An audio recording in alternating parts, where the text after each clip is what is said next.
உனது முகம் பார்க்கும் கண்ணாடி நான். உனது பிம்பமாய் உன்னோடு வழக்காடி, உன்னோடு சிரித்து, உன்னோடு கதைகள் பேசி, உன்னை பின்தொடர்ந்து, உன்னோடு மறித்து, எல்லாவற்றிலும் என்னை உன்னுள்ளிருந்து நீ உடைந்தால் நான் சிதறி விடுவேன். உனக்காய் உன் பிம்பமாய் வாழும் உனக்கான கண்ணாடி நான். விழுந்துடாத அம்மு. நான் விழுந்தா நீ பிடிச்சிக்க மாட்டியா விக்கி? பிடிச்சுப்பேன் தான், இருந்தாலும் நீ கவனமாயிரு. ம் போய் படு அம்மு. ம் சோனி இன்னைக்கு ஹாலியே படுக்கிறேன் சொன்னான். நான் மட்டும்தான் தனியாக படுக்கணும், அதனால் லேட்டாக போனாலும் பரவாயில்ல. ஏன்? கொரட்ட போகிறேன்னா. ஐயோ, அப்போ ஆஃப்டர் மேரேஜ் நானும் டெய்லி தூங்க முடியாதா? நான் தான் சொன்னேன்ல என்னோட டார்ச்சரான லைஃப்லாம் நீ பொறுத்துக்கணும்னு. பொறுத்துப்பேன் தான், ஆனால் தூக்கம் இல்லாமையா? அப்போ சும்மா சொல்கிறான், இல்லைன்னா நீ பகலில் தூங்கு. அப்போ ஜாப்க்கு யாருமா போகிறது? போட்டிருக்க துணியோட வா, நான் உன்னை நல்லா வச்சு பார்த்துக்கிறேன். எங்க அப்பா ஏன் பொண்டாட்டி தான்ப்பா. ம் வஞ்சி புகழ்ச்சி அணி மாதிரி இருக்கு. அப்படியெல்லாம் எதுவும் இல்லை. ஏன் விக்கி, நான் உன்னை பார்த்துக்க மாட்டேனா? அதான் என் அம்மா என்னை நல்லா பார்த்துப்பான். என் தங்க பேபிமா எப்பவுமே என்னை நல்லா புரிஞ்சுக்கும். சரி அம்மு, நான் உன்கிட்ட கேட்கவா? ம் உன் அப்பா இப்போ வரைக்கும் நல்ல போஸ்டிங்கில் இருக்காரு. உங்கள் அம்மாவும் முதல்ல அப்படி இருந்தவங்க தான். ம் அதெல்லாம் உனக்கே தெரியுமே விக்கி, அப்புறம் அதில் என்ன உனக்கு டவுட்டு? நான் பேசி முடிக்கலம்மா. ம் நீயும் ஒரே பொண்ணு, ரொம்ப செல்லமும் வேற. ஒரே பொண்ணு, அதோட நிறுத்திக்கோங்க. அப்படி இல்லடா, அவங்க ஏன் செகண்ட் பேபி பெற்றுக்கல? அவங்களோட மொத்த அன்பும் உனக்கே கிடைக்கணும்னு சொல்லி தானே. அப்புறம் ஏன் நீ இப்படி சொல்கிற? அதுக்கு நான் காரணமாக இருப்பேன்னு ஒரு நாளும் நான் நினைக்கல, அது அவங்களோட இஷ்டம். ம் என்ன விக்கி, நான் யார் உங்களுக்கு? ஏன் இப்படி சுற்றி வளைச்சு? நீ தான் நான் தான் நீ. அப்புறம் இல்லாமோ ஒவ்வொரு விஷயமும் உனக்கு பார்த்து பார்த்து செஞ்சுருப்பாங்க. இப்போ வரைக்கும் நீ மகாராணி தான் அங்கே. ம் உனக்கு எவ்வளோ ஒரு ஆடம்பரமான வாழ்க்கை, எவ்வளவோ சேர்த்து வச்சிருக்காரு உங்கள் அப்பா உனக்காக. என்னால் அந்த அளவுக்கு. ஏன் விக்கி இப்படியெல்லாம் யோசிக்கிறீங்க? இதை இப்போன்னு இல்லைடா, நீ என் மனசில் வந்ததுலேருந்து இதெல்லாம் நான் யோசிக்க தான் செய்கிறேன். ஆனால் நான் அதெல்லாம் எதிர்பார்ப்பேன் நீங்கள் நினைக்கிறீங்களா?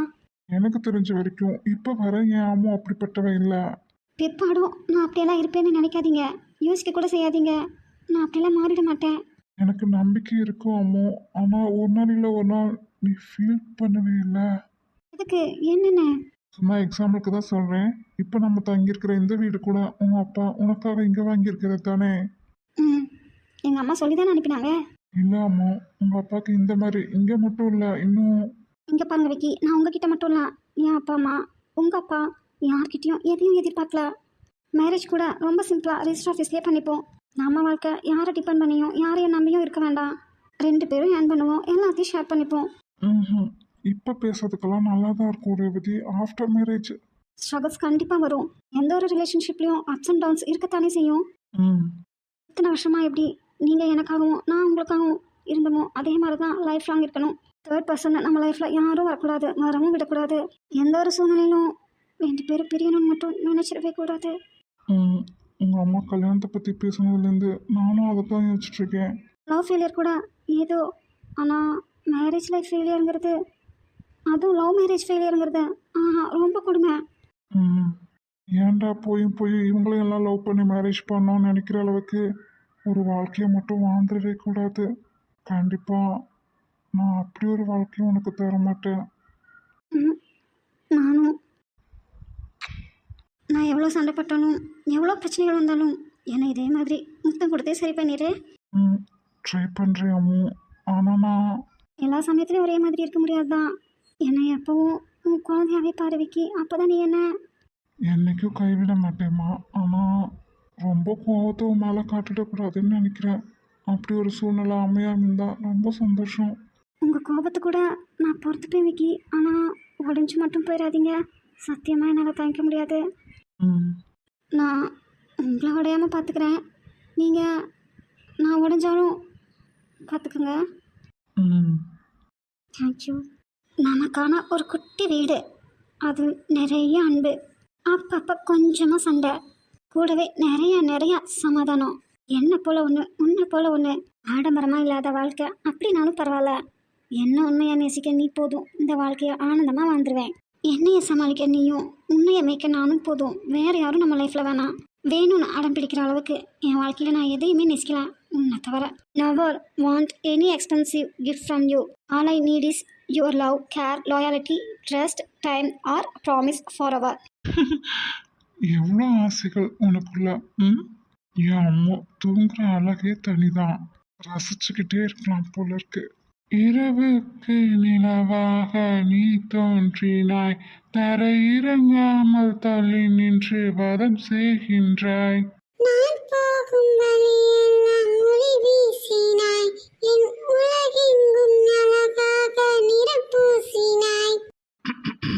ரமேஷ், நான் உன் தங்கச்சி ஒன்றும் பண்ணல. தெரியும் தெரியும். என்னங்க என்னங்க என்ன? வரேன், இரு விக்கி, வரேன். ம் நாள் கூப்பிட்டா அப்புறம் போய் தானே ஆகணும். போ போ. எல்லாம் இங்கே இருக்க வரைக்கும் தாண்டா. அங்கே போயிட்டா ராகினி, அத்தம்மா, சந்தியா அதே தான் வாயில வரும்.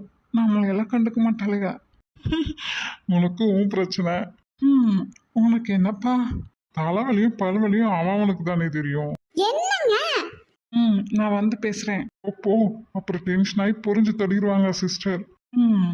விக்கி. ஒன்றும் பண்ணலாமா தாயே, சும்மா தான் உட்காந்து பார்த்துட்டு இருக்கேன். தூங்க வந்துடாதம்மா தாயே. இந்த ரமேஷ் வந்தானே, அந்த டைரியில என்ன இருக்குன்னு சொல்லாமே போயிட்டானே. ரேவதி கூட பென்ட்ரைவ்ல ஏதோ பார்க்கணும்னு சொன்னான். எழுந்துச்சதும் கேட்கணும். அப்படி என்னத்தை தான் காணாத கண்டதேன்னு கத்திட்டு கிடந்த? சத்தமா பேசாதீங்க. அப்புறம் எதுக்கு என்ன கூப்பிட்ட? அங்க பாருங்க, அது சசி தானே. சசியா? விக்கி விக்கி, என்ன ரமேஷ்? அங்க பாரு விக்கி, சசி. இவன் பொழைச்சிட்டானா? அப்படின்னா இவன் நம்மளை தேடி தானே வந்திருக்கணும். நம்மளை தேடி வந்தானோ இல்லையோ, ஆனா கரெக்டா நம்ம இருக்கிற இடத்துக்கு பக்கத்துலயே வந்துட்டான் பாருங்க. விக்கி. விக்கி. வரேன் அம்மு. நான் இங்க இருக்கேன்னு யாருக்கும் தெரிய வேண்டாம். சரிங்க ஐயா. ஏமா வருவோம்ல? அந்த கடையில கத்துற மாதிரி கத்திட்டு கிடக்க. ஓ, நான் கத்திட்டு இருக்கேனா? சாரு, யாரு சைட் அடிக்க போனீங்க? அதெல்லாம் இப்பவே உங்ககிட்ட சொல்லிட்டேன். எப்படி உங்க சக்காலத்தியா வரும்போது நீங்களே தெரிஞ்சுக்குங்க. அடேய், கையில என்ன இருக்கு பாத்தியா? நல்லா சூடா இருக்குன்னு தெரியுது. தயவு செஞ்சு மூஞ்சில ஊத்திராத. இந்த பயம் இருக்கட்டும். அப்ப ஒழுங்கா சொல்லு. ரமேஷ் கூட நின்று அவங்க பேரா ரொமான்ஸ் பண்ணிட்டு இருப்பாங்க. நீ ஏன் போய் டிஸ்டர்ப் பண்ற? உனக்கு கொஞ்சம் கூட அறிவே இல்ல. எவ்வளவு தடவை சொல்லியாச்சு. அட ஆத்தா, சொல்ல வரத முழுசா தான் கேளு. ம். பால்கனில நின்று யாரோ வீட்டுக்கு சசி வந்திருக்கான், அதை பார்த்துட்டு இருந்தோம். சசியா? இதுக்கு தான் அவனை பத்தி முழுசா தெரியாம நீ அவன் கூட போய் மோதிட்டு இனி சும்மா விடுவானா அவன்? உனக்கு கொஞ்சமும் அறிவே இல்லை விக்கி. எந்த கடையில விற்கிதோ வாங்கி கொடு, இல்ல உன்கிட்ட அதிகமா இருந்தா எனக்கு கொடு. நான் எவ்வளவு சீரியஸா பேசிட்டு இருக்கேன், உனக்கு என்ன நக்கலா? எப்ப பார்த்தாலும் ஹாஸ்பிட்டலுக்கு போகணும். அது இந்த ஊர்ல வந்து எனக்கு எங்க இருக்குன்னு கூட தெரியாது. விக்கி, அதாம்மா என் பேரு. உனக்கு தான் அறிவில்லைன்னு பார்த்தா அந்த ரமேஷ்க்கும் அறிவே இல்லை. உன் நிழல் மாதிரி அப்படியே உன் பின்னாடியே வருது. பாத்தீங்களாங்க, சந்தில சிந்து படுற மாதிரி சைடுல உங்களையும். இரு பொறுமையா என்னதான் சொல்ல வரான்னு கேட்போம். அதான் சொல்லிட்டேன்ல, எங்காவது வித்த வாங்கி கொடுன்னு. ச்சே, என்னம்மா நான் என்ன சொல்ல வரேன்னு கேட்க மாட்டேறீங்க. இங்க பாரு அம்மு, சசியை நினைச்சு பயந்து பயந்து ஒவ்வொரு தடவையும் ஓடிட்டே இருக்க முடியாது என்ன. இனி அவன் என்ன பண்ணணும்னு பிளான்ல வந்திருக்கானோ? அவன் என்ன வேணா பண்ணட்டும், எல்லாத்துக்கும் நான் ரெடியா தான் இருக்கேன். உங்க கூட பேசி நீ ஜெயிக்க முடியுமா? அதான் தெரியுதுல்ல, அப்புறம் ஏன் வீணா வெட்டி பேச்சு பேசி டயர்ட் ஆகுற? டீய குடி. இது டீ இல்ல, காஃபி. அதான் ஹாட்டெல்லாம் வர மாதிரி சூப்பரா போட்டிருக்கியே, குடி. எதுக்கு கூப்பிட்ட? நான் தான் வருவேன் இல்ல. பென்ட்ரை வேணும், வேலையை செய்யலையே. இல்ல ஃபார்மேட் பண்ணிருப்பாங்களோ? அதான் தெரியல. சரி பார்ப்போம். முதல்ல காஃபியை குடி. ரேகாக்கு சசி நம்ம இங்க பார்த்ததா ஒரு இன்ஃபர்மேஷன் கொடு. அவங்களுக்கு ஃப்ளாஸ்கா வச்சிருக்கேன். அந்த லேப்டாப் எடு, நான் பார்க்குறேன். யார் நீ? என்ன தெரியல உனக்கு? வாய்ஸ் கேட்டா சசியோட வாய்ஸ் மாதிரி எல்லாம் இருக்கு. எப்படி வந்தீங்கன்னா எப்படி தெரியும்? என்ன இந்த நிலைமைக்கு ஆளாக்குனதே நீங்க தானே? நாங்களா? அப்படியே நடிக்காத என்ன. சசி அதானே பார்த்தேன். எங்க பேயோ பிசாசோன்னு நினைச்சிட்டேன். கொழுப்பு தாண்டி உனக்கு. ஆமாண்டா. பேய் பிசாசை விட நீ மோசமான கேவலமான ஜென்மம்ல. அடியே, ம். என்ன இந்த நிலைமைக்கு ஆளாக்குனதே நீங்க தானே?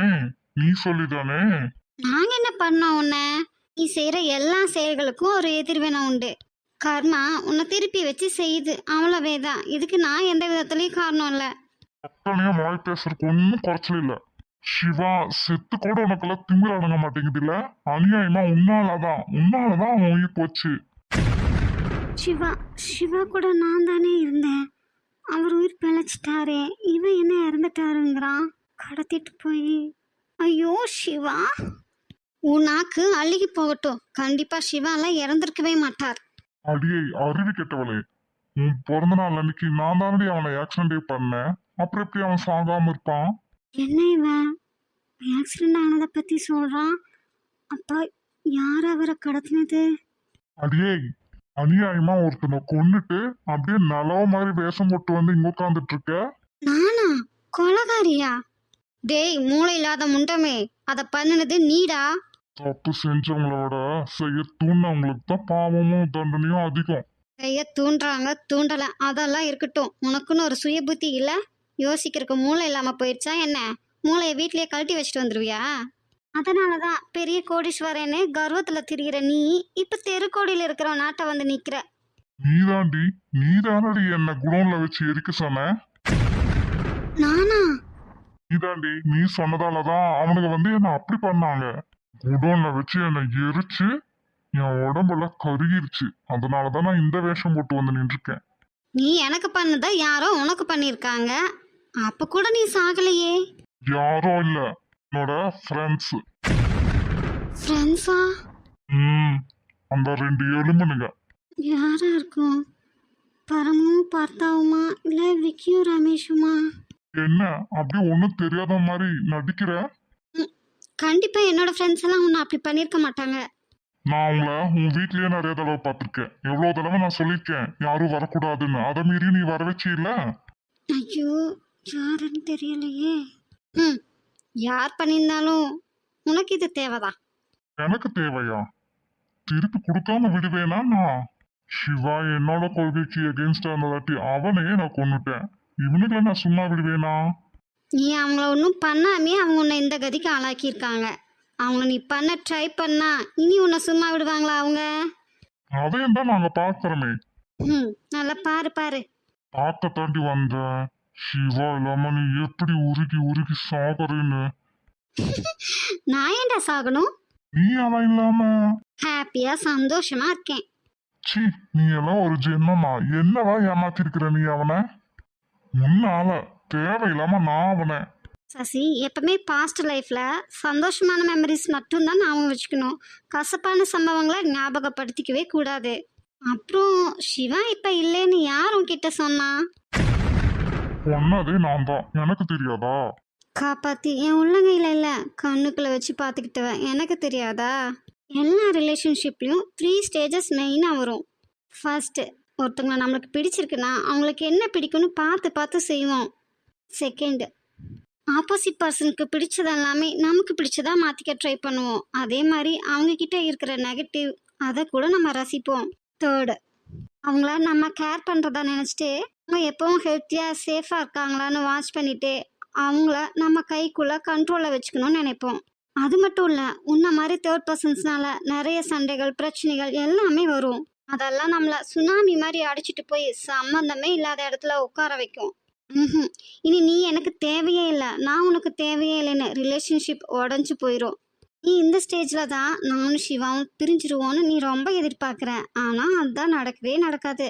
இது எல்லாத்தையும் தாண்டி அவன் எனக்கு மட்டும்தான், நான் அவனுக்கு மட்டும்தான் அப்படிங்கிற அந்த திமிர் தான் எங்களை சேர்த்து வைக்கும். யார் நமக்கு காயங்களையும் வேதனைகளையும் வலிகளும் கொடுத்தாங்களோ அவங்க கிட்ட தான் நம்ம ஆறுதலையும் தேடுவோம். இப்போ புரியுதா? இன்னைக்குன்னு இல்லை, என்னைக்கும் நான் சாகிற வரைக்கும் செத்தாலும் நான் அவருக்காக மட்டும்தான், அவரும் எனக்காக மட்டும்தான். நான் விட்டே தரமாட்டேனே. நீ சொன்னதெல்லாம் வாஸ்தவம் தான்.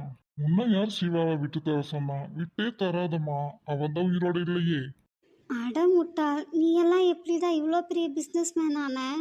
2 பிளேட். நான் தான் இன்டைரக்டாக சொல்கிறேன்ல அவர் உயிரோட தான் இருக்காருன்னு. ஏதோ ஒரு படத்துல ஹீரோயின் இறந்தது கூட தெரியாம அவ உயிரோட தான் இருக்கிறதா நினைச்சிட்டு இருப்பானே ஹீரோ, அந்த மாதிரி நீயும். நானும் மென்டல் ஆயிட்டேன்னு சொல்ல வரையா? பரவாயில்லையே, சொல்லாமையே புரிஞ்சுக்கிட்ட. பின்ன நான் என்ன உன்ன மாதிரியா? என்ன மாதிரினா? உனக்கு பொது அறிவும் கம்மி, பொதுவாகவே அறிவும் கம்மி. நீங்கெல்லாம் சரியான பைத்தியம் கிடையாது, என்னைக்குமே சரியாகாத பைத்தியங்கள். ஐயோ, நான் சிவா உயிரோட தான் இருக்காருன்னு சிம்பாலிக்க சொல்கிறேன். அது புரியாத நீ எனக்கு காதல் பைத்தியம் முடிச்சிட்டு தான் நினைக்கிறேன். இது ஒரு வகையில் நல்லா தான். சிவாவை விட்டு நீ விலகியே இரு, கண்டிப்பாக நாங்கள் ஒரு நாள் சேர்ந்துருவோம். என்ன ரேக்கா, பைத்தியம் தெளிகிற மாதிரி இருக்கா? எனக்கு சர்டிஃபிகேட் கொடுக்க நீ யாரு? அதுவும் என்ன பைத்தியம்னு சொல்கிற? நீ என்ன டாக்டரா? முதல்ல உனக்கு என்ன இங்கே வேலை? வேலை என்னமோ அதை பார்த்துட்டு போ. பைத்தியத்தை பைத்தியம் தானே சொல்ல முடியும். நான் கூட சிவா அந்த தூக்கத்துல நீ வெள்ளை புடவை கட்டிக்கிட்டு அப்படியே அழுதுட்டு வீட்டோட ஒரு மூலையில உட்காந்துருப்பேன்னு நினைச்சேன். முட்டாள். எந்த ஒரு பொண்ணுக்கும் அவளோட பிறப்புரிமை அது. பொட்டு பூ வச்சுக்கிறது, அணிகலன்கள் போட்டுக்கிறது, நினச்சபடி ட்ரெஸ் பண்ணிக்கிறது எல்லாமே அவங்கவுங்க உரிமையை யாரும் யாருக்காகவும் விட்டு தரணும்னு அவசியம் இல்லை. அதுவும் இல்லாமல் யார் இருந்தாலும் யார் இல்லைனாலும் இந்த பூமியில் வந்து பிறந்த ஒவ்வொரு உயிருக்கும் அதுக்கான வாழ்க்கைன்னு ஒன்று இருக்குது. அதை வாழ்ந்து தானே ஆகணும். பின்ன நான் ஏன்டா மூலையில் உட்காரணும்? சின்ன வயசுலேருந்து இப்போ வரைக்கும் தியானம், யோகா, எக்ஸசைஸ்னு எல்லாம் ப்ராப்பராக பண்ணிட்டு வர எனக்கு கண்ணுக்கே தெரியாத ஆட்கொள்ளி நோயான ஸ்ட்ரெஸ்ஸும் டிப்ரெஷனும் எப்படி எனக்கு வரும்? என்னோட 2 சிவாமே டூ வாட் மேக் யூ ஹாப்பின்னு தான் சொல்லியிருக்காங்க. அப்படி இருக்கேன், வேலைக்கு வரதும் வராமல் இருக்கிறது ஏன் இஷ்டம். அதை கேட்க நீ யாரு? ஆமா ஆமா, உன் அப்பா இதுவும் சொல்லுவாரு இன்னமும் சொல்லுவாரு. நான் இங்க என்னவோ என்ன எரிச்சு அந்த 2 பேத்தையும் தேடிதான் வந்தேன். ஆனா கொஞ்சம் கூட நினைச்சு பார்க்கல நீ இங்க இருப்பேன்னு. உன் அப்பா எவ்வளோ கிளவரா அடுத்தவன் ஆபீஸ்ல தான் போன வேலை பார்க்க விட்டுட்டு உன் மூலமா எல்லா ரகசியங்களையும் தெரிஞ்சுக்கிட்டு பிசினஸ்ல பெரிய லட்சாதிபதியால இருக்காரு. வாய மூடு. ஏன் அப்பா பற்றி பேசுறதுக்கு உனக்கு எந்த தகுதியும் யோகியதையும் இல்லை. உன்ன மாதிரி அப்பா முதுக சுரண்டி வர்றதுக்கு நான் அப்பேற்பட்ட குடும்பத்தில் இருந்தும் வரல. எனக்குன்னு ஒரு ஐடென்டிட்டி வேணும்ல, அதுக்காக தான் நான் இங்கே ஒர்க் பண்ணுறேன். நான் இங்கே ஒர்க் பண்ணுறதுக்கும் என் அப்பாவுக்கும் எந்த வித சம்மந்தமும் இல்லை. தேவையில்லாத உன்னோட கற்பனை குதிரைகளை தட்டி விடாத. நீ கோடீஸ்வரனாக இருக்கிறது அடுத்தவங்களோட நிலையில. ஏன் அப்பா அவரோட திறமையால் நிற்கிறாரு. 2க்கும் வித்தியாசம் இருக்குது. நம்பிட்டேன். எனக்கெல்லாம் காது குத்தி ரொம்ப நாள் ஆச்சு. அப்பனும் மகளும் நடத்துற நாடகத்தை நம்புறதுக்கு நான் என்ன முட்டாளா? ஓ அப்படியா? அப்போ கொஞ்ச நாள் பொறு. சிவா வந்து உனக்கு காது குத்தேன்னா மொட்டையா அடிச்சு உன்னை உயிரோடையே பதிப்பாரு. அது நடக்கணும். நீ வேணா கனவு கண்டுட்டே இரு. நடக்கத்தாண்டா போகுது. நல்ல கனவு காணு. நானும் இவனுங்க கதையை முடிச்சுட்டு வந்துட்டு அப்புறம் உன் கதைக்கு வரேன். சரிதான் போடா. ஷீ, ஆஃபீஸ் ஆச்சுன்னு பல்ல கடிச்சிட்டு போறேன்டி. கொஞ்ச நாள் கழிச்சு ஜெயில் கம்பியை கடிக்க வேண்டியது வரும். அதுக்கு ப்ரிப்பேர் ஆயிக்கோ. பாப்போம். இதுக்கு தான் அவன் கூட மோதாதேன்னு சொன்னது. 2 பேரும் சொன்ன பேச்சே கேட்க மாட்டேங்களே. திருட்டுத்தனமா தேவையில்லாத வேலையெல்லாம் போய் பண்ணிட்டு வந்துட்டு அவன் இப்ப உங்க 2 பேத்தையும் தேடிட்டு இருக்கான். திருட்டுத்தனமாவா? நாங்கள் என்ன மாஸ்க் போட்டுட்டு போய் அவனை இது பண்ணிட்டு வந்தோம்? முகத்தை காமிச்சு தானே பண்ணிட்டு வந்தோம். நீங்க எல்லாம் தெரிஞ்சுக்கிட்டு எங்களை மட்டும் கண்ட்ரோல் பண்ண நீங்க. எரியற நெருப்புல எண்ணெய் ஊத்தாத என்ன? அவனை தான் யாராலையும் கண்ட்ரோல் பண்ண முடியலையே. அது சரிதான். பொண்ணுங்க வாழ்க்கையில இருந்தாலே நம்மள கண்ட்ரோல் பண்ணிடுவாங்கன்னு தெரிஞ்சுதான் அவன் வாழ்க்கையில பொண்ணுங்களையே வச்சுக்கல. ரொம்ப முக்கியமா உனக்கு? இல்ல இது இப்ப ரொம்ப முக்கியமான்னு கேக்குறேன். அம்மு, இப்போ உனக்கு என்னதான் பிரச்சனை? அவன் முதல்ல சிவாவை அனாதைன்னு சொல்லி கேவலப்படுத்தினான். அதுக்கப்புறம் ரேகாவை விபச்சாரின்னு சொல்லி இப்போ அங்கிள எல்லாத்தையும் கேட்டுட்டு நாங்க சும்மா இருக்கணும். அதுதான் அப்பா பாத்துக்குவாருல்ல. உனக்கே இவ்வளவு கோவம் வருது. கோவத்தை தான் கொஞ்சம் கம்மி பண்ணேன். ஆமா ஆமா, உங்க அப்பா இப்ப சசியோட அப்பனை தானே பார்க்க போயிருக்காரு. வரட்டும், என்ன செய்தி சொல்றாருன்னு நானும் தெரிஞ்சுக்கிறேன். ஏன் விக்கி, ஏன் என் அப்பாவை இப்படி? ஏன் உன் அப்பா மட்டும் எப்ப பார்த்தாலும் என்ன மேவு பார்ப்பாரு, நான் மட்டும் பார்க்க கூடாதா? எங்க அப்பா எங்க சொந்த ஊருக்கு தான் போயிருக்காரு. இல்ல, நம்மளாம் முதல்ல இருந்த பெங்களூருக்கு போயிருக்காரு உன் அப்பா. உனக்கு எனக்கெல்லாம் தகவல் வந்துருச்சு. என்ன, நானும் பாக்குறேன் உன் அப்பா வந்து என்னத்தை பண்றாருன்னு. விக்கி, ரேகா பாரு, எத்தனை கஷ்டப்படுத்தி ஒரு துளி கண்ணீர் அவன் முன்னாடி காட்டுறாளா. போயும் இவன்லாம் ஒரு ஆளுன்னு இவன் முன்னாடி எல்லாம் அழனுமான் இருக்கா. ஆனா நீ எதுக்கு எடுத்தாலும் அழு. ஏன் விக்கி? சொல்லு ரமேஷ்.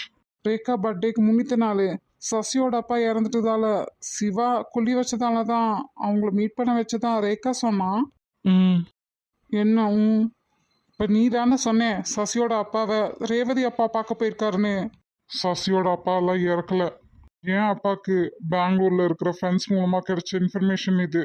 ஆனா தான் அப்பா உயிரோட இல்லைன்னு தான் சசியும் நினைச்சிட்டு இருக்கான்.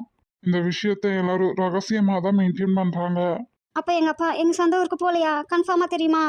ம் ரேவதி, நீ எதை பத்தி யோசிக்கிறீன்னு எனக்கு தெரியும். பொறுமையா இரு. உங்க அம்மா வந்தாங்கன்னா கேட்டு தெரிஞ்சுக்கோ. ம். இப்போ என்னதான் பண்ண போற? இவன் பண்ற எதுலயும் எவிடன்ஸ் இருக்கக்கூடாது, அதுல கவனமா இருக்கான் சசி. ஆனா இவன் ஏன் ரேகாவையும் சிவாவையும் கொல்லணும்? அதுக்கான ரீசன் நம்ம தெரிஞ்சுக்கணும். அதுக்கெல்லாம் முன்னாடி சிவாக்கும் சேகருக்கும் என்ன தொடர்பு அது நமக்கு தெரியணும். சிவா எங்க இருக்கான்னு கண்டுபிடிக்கணும். சசி ஏன் ஜெசிகாவை கொல்லணும்? அவன் மூலமா நமக்கு ஏதாவது தகவல் கிடைக்கும்னு நினைச்சு நான் இங்க வந்தேன். அது நடக்கல. ஜெசிகா பென்ட்ரைவ்ல இருந்து நம்மளுக்கு எந்த இன்ஃபர்மேஷன் கிடைக்குமா கிடைக்காதா டவுட்டாவே இருக்கு. நம்ம லேப்டாப்புக்கு தானே செட் ஆகலாம். ஏதாவது கடையில் கொடுத்து பார்க்கலாமா? சரி, நீ போய் கிளம்பு. நான் போய் சாப்பிட ஏதாவது ரெடி பண்றேன். அவுட்டிங் போயிட்டு ரிட்டர்ன் வரும்போது பென்ட்ரைவை பத்தி பார்த்துக்கலாம். ம். நம்ம ஊருக்கு ரிட்டர்ன் போகிறதுக்குள்ள மறுபடியும் ஜெசிகா அம்மாவை மீட் பண்ணோம். எதுக்கு ரமேஷ்? நமக்கு தான் அங்க எந்த இன்ஃபர்மேஷனும் கிடைக்கலையே. பூமாரியோட அப்பாவுக்கு கேன்சர் ட்ரீட்மெண்ட் போயிட்டு இருந்த அதே சமயம் ஜெசிகாவோட அம்மாக்கும் கேன்சர் இருந்திருக்கு. ஜெசிகா அம்மாக்கு சேகர் ஏதோ ஒரு வகையில் ஹெல்ப் பண்ணியிருக்காரு. நடுவில் கொஞ்சம் பக்கத்தை காணோம் அப்படிங்கிற மாதிரி. நாங்கள் காலேஜ் படிக்கும்போது நடந்தது மட்டும்தான் டைரியில் இருக்கு. அதுக்கப்புறம் நடந்தது எதுவும் அவளோட டைரியில் இல்லை. ரேகா வீட்டை எப்படி ரேகாக்கே தெரியாமல் சசி தான் சிட் பண்ணானோ அதே மாதிரி தான் ஜெசிகாவுக்கும் பண்ணியிருக்கணும். ஜெசிகா சசியோட கம்பெனியில் தான் வேலை பார்த்தா அப்படிங்கிற இன்ஃபர்மேஷன் கூட அவளோட டைரியில் இல்லை. அப்போது ஜெசிகாவுக்கோ இல்லை அவங்களோட ஃபேமிலிக்கோ சேகரை பற்றின இன்ஃபர்மேஷன் ஏதாவது கண்டிப்பாக தெரிஞ்சிருக்கணும். அதுதான் ஜெசிகாவோட உயிரை காவு வாங்கிருச்சு. ஜெசிகாவோட அம்மா உண்மையை சொல்லுவாங்கன்னு எனக்கு கொஞ்சமும் நம்பிக்கை இல்லை. எதுக்கும் ட்ரை பண்ணி பார்ப்போமே. ம் ஜெசிகா டைரியில இருந்து ரேவதி காலேஜ் படிக்கும்போது டூர் போனப்ப நடந்த அந்த கொலை சம்பந்தமா ஏதாவது இன்ஃபர்மேஷன் கிடைக்குமா? என்ன விக்கி யோசிச்சுட்டு இருக்க? சரி, போய் எல்லாரும் கிளம்பலாம். இனி ஜெசிகா அம்மா என்ன சொல்ல போறாங்களோ, இந்த பென்ட்ரைவ்ல என்ன இருக்கோ. ம். சசி என்ன பிளானோட இங்கே வந்திருக்கானோ? சிவா, நீங்கள் யாருங்க? என் பேர் சிவாவா?